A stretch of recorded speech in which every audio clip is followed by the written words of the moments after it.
So, again, I just got to give a lot of credit to the training staff here, Coach Mick, strength staff and everybody, and then the position coach, Coach Meyer, and offense too, because, as an individual award goes, it's based on team success as well. So you really can't just say, hey, this individual was the reason why they won this award. It's everybody as a cumulative whole. So that's a big thing. That's 2 years in a row. So who wins it next year? Coach Stud's the Rimington Whisperer. So we gotta go talk to him. That's what we were saying on the way back. Because I read an article by I think Austin Ward at Atlanta 10, and he was never heard of him. Talking. I don't know who that guy is. But he was talking about that and just saying he's the Remington Whisperer. So Billy, pretty cool though. Do you get to have like a special photo shoot for your plaque, or they just use like the stock photo they've used for you for 5 years? For my plaque? Yeah. Well, I don't know. Well, Pat's smiling over there. I don't know. We might have to take the one off the All-American wall too, because the one in there, it's like a mug shot. You want to look happy, right?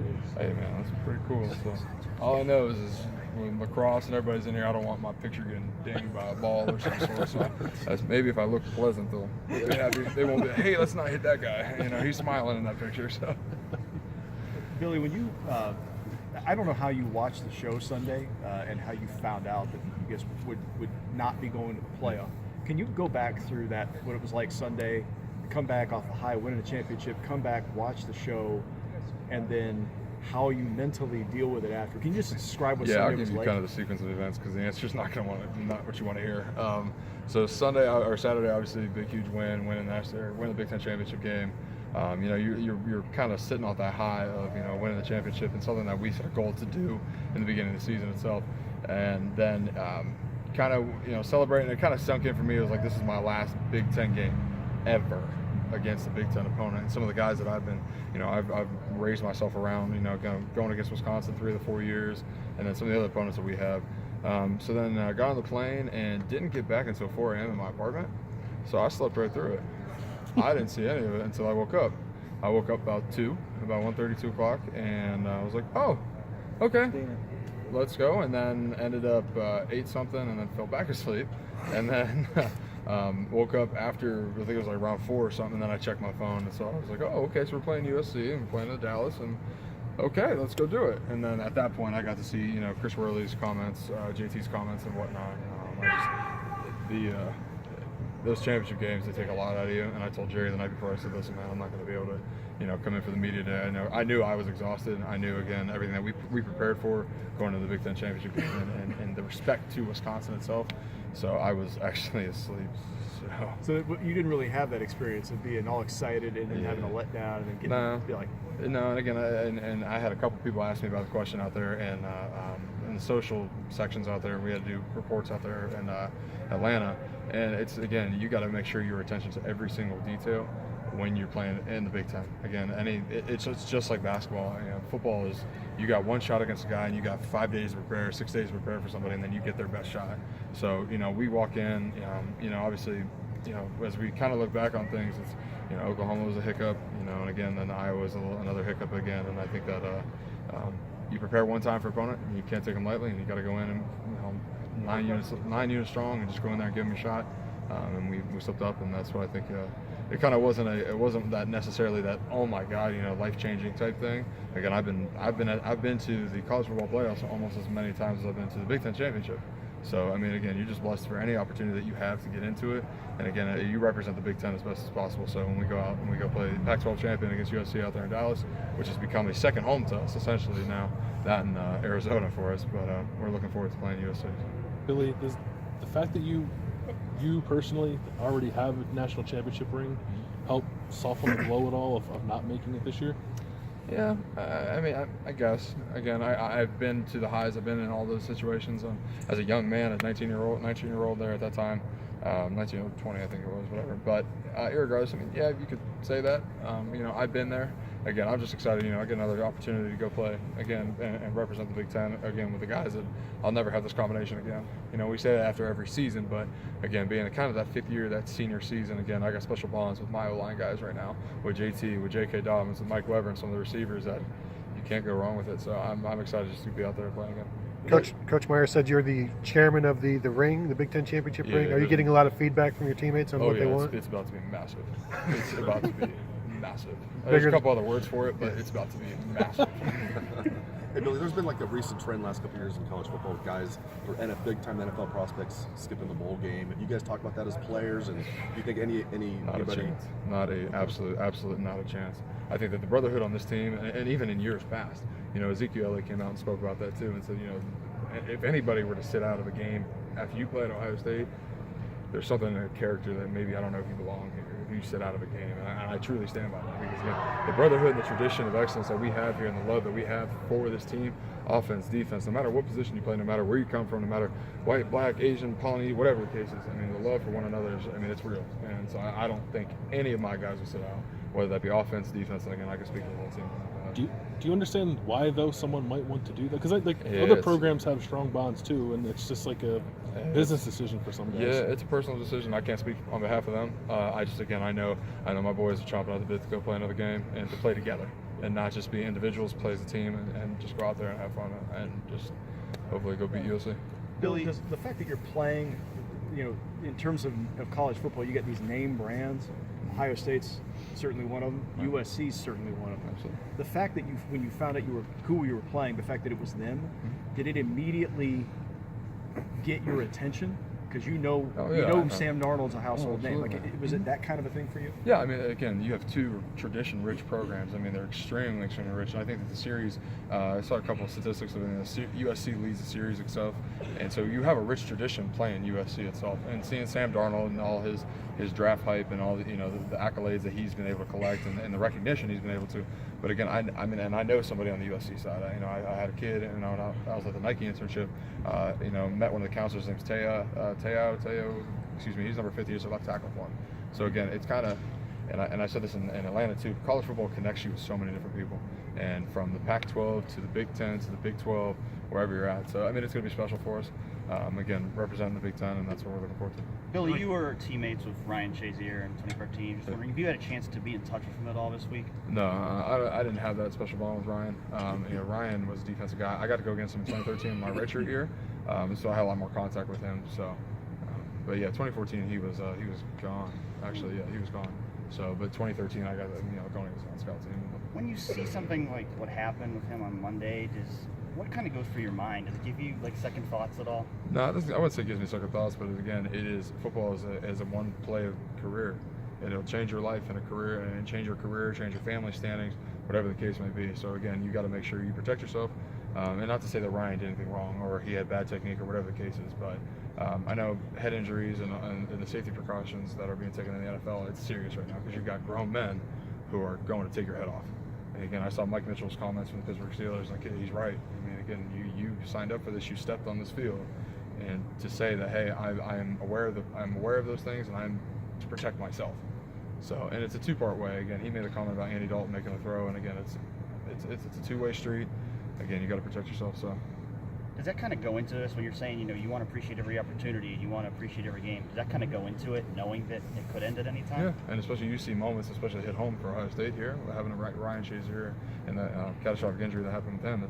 It hits home and it's real, and people don't realize that. And your 8-year-old or 9-year-old who's playing football in little league, that could happen to him. It's extremely scary, but you got to have good technique, have proper coaching, wear your mouthpiece, and wear some of the proper equipment, and just follow technique. And again, that's not to say Ryan didn't. It's just you never know when your last play's going to be. Billy, you've accomplished a lot. Graduate captain, Rimington Award winner. Is there anything? It's got to be pretty gratifying. And is there anything left besides this W? So actually, yeah, this was kind of the last one. The Rimington was actually my last goal that I wanted to accomplish. It's a huge honor, but it's kind of you do your job. And again, your job is to continue the excellence that was in the culture that's been put in the Ohio State offensive line room, starting with Corey Lindsley, Jackie Newhart, Andrew Norwell, some of those guys who played ahead of me. And I got to experience that my freshman year when I got redshirted, and then continuing on. Taylor Decker reached out to me, and again, I'm continuing what you guys taught me. Having Pat, Jacoby, some of those guys, and somebody's made the stat that first rounder, left tackle, and then 2 Remington winners on that 2014 line, and that's incredible. But again, it goes back down to a lot of credits to the coaches, credits to the program, and credits to the guys around you. Because again, it's not just an individual award; it is a team recognition for that. You talked to Pat? Yeah, I talked to Pat, I talked to Taylor. Just very congratulatory. Talked to a couple past winners who actually reached out to me as well. So it's been a good experience. Very humbling again, because again, there's so many people who come before you, and your job is to continue that excellence and continue that tradition to uphold it to be the highest award possible for a center and offensive line. Billy, that position is pretty unique. What's the most fun thing about it? For me, it's a one-on-one battle when I have when they're playing odd, like 3 guys across, and it's just me and the guy ahead of me, because there's no help for him and there's no help for me, and it's man on man.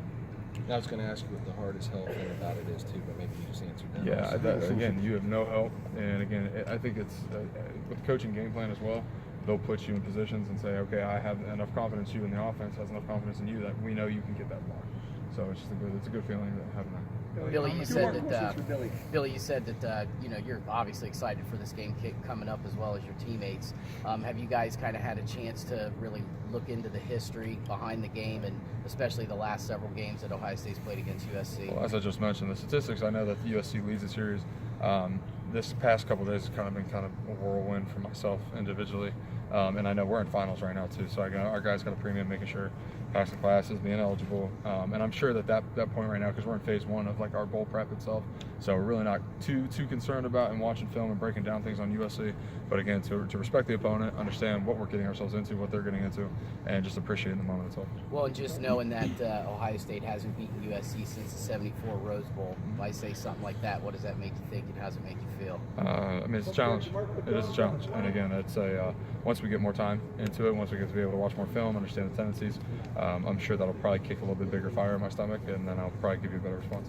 Billy, we know you guys are preparing to win a game, but bowl practice is good for young guys too. How much are you helping the young guys along? And then do you have any idea who might be in the center mix to replace you next year? I think right now, we got Brady Taylor going in right now. I'm going to just speak freely. I think it's really Brady's position to lose at this point too, because again, the kid's been in the program 4 or 5 years now. He's played, he's continued to get better. And him and I are having those one-on-one conversations. Is hey, let's work this, let's change this. And he has the same thing for myself. If I got a bad footstep or a bad here, and that's what really creates a good relationship between a starter and somebody who's going to be filling that role. So like right now, it's in the fundamentals and conditioning stage right now. So we're doing a lot of just stuff, and Brady's getting a lot of reps right now. So we're splitting. If it's a 5-set series, I'm getting 2, he's getting 3, just to keep me going and making sure that I don't lose a step or anything. And then with Brady as well, just to continue to do his development and getting prepared for that type of game speed. Because again, our D line is one of the fastest out there. So just around. Along those lines, I mean, Last question here. Yes, unless Billy wants to keep going, but you I'm deserve it, Mountain Dew, buddy. You've had a long. I got that car ready. I'm ready for that endorsement too, by the way. Pepsi, call me. Losing you and Jamarco, obviously Isaiah and whoever's playing right guard and Michael back. But when you think about next year, what do you think? I'm pretty optimistic about it. Some people make comments like, "Oh, it's going to be such a." I'm pretty optimistic. We got a good group of guys. With Bowen coming back, again, that adds depth to the mix itself. I mean, because again, you got Isaiah, Michael, Brady, Demetrius, Brandon, and then you got Thayer, Josh Allaby, and then some of the young guys too are coming up. Guys who are working on scout team right now, who are going to continue to push for that contention to get in the 2 deep itself. Josh Myers, Wyatt Davis, Gavin Cupp, Jack Wallabaugh. I mean, you can go on throughout the name. So I think I'm very optimistic about it. And I know that, again, the culture that's set in there, Isaiah Prince and Mike Jordan are kind of going to be those leaders with Brady next year, and Demetrius and Brandon, just to really continue to push that and to continue to sharpen each other, not just make it a solo focus of, hey, this is only so-and-so's line. And I really think that, Jamarco and I had a really good blend because, again, this is Jamarco on my line. We continue, hey, if you think it's a call, let's make a call, let's rock and roll. Let's not make it a dictatorship, let's make it an open conversation. And with Brandon, he obviously was a tackle, and you're not a coach. Do you expect him maybe to play tackle next year? I think, as I know Brandon, he's a selfless guy, and he'll do whatever the team needs. So if the coach says, hey, I really need you to play tackle, Brandon will go play tackle. So, and I think, we said to him in preseason camp, in the middle of camp, hey, we're going to try you at guard. How do you feel about that? All right, let's go do it. And I said, okay, hey, block that guy, and he went and blocked that guy. So that's just the type of guy Brandon is. Well, why do you feel like Brady is so ready to take over? Yeah, I think the big thing is he's had so many people in front of him, over the years, consecutive people over the years who have kind of set that foundation. Again, you start that, Jacoby Bourne goes Brady's freshman year, Jacoby Bourne, Pat, myself, and Brady's got that time. Brady's got in, when we take care of a team early, making sure that he can get that second half, he can get those reps, and again, he builds confidence in the coaches and the team, and I think that's some of the other things. Because again, as I just mentioned, those one-on-one matchups, you know, when you're playing against an odd zero nose, the coaches have to trust you to get that block done. I think Brady's doing a great job right now to continue to build that trust and to say, hey, I can get the job done. Probably a better question for him, but how frustrating has that been for him? Yeah, you have to ask him on that one. I don't want to speak on behalf of him. All righty, folks.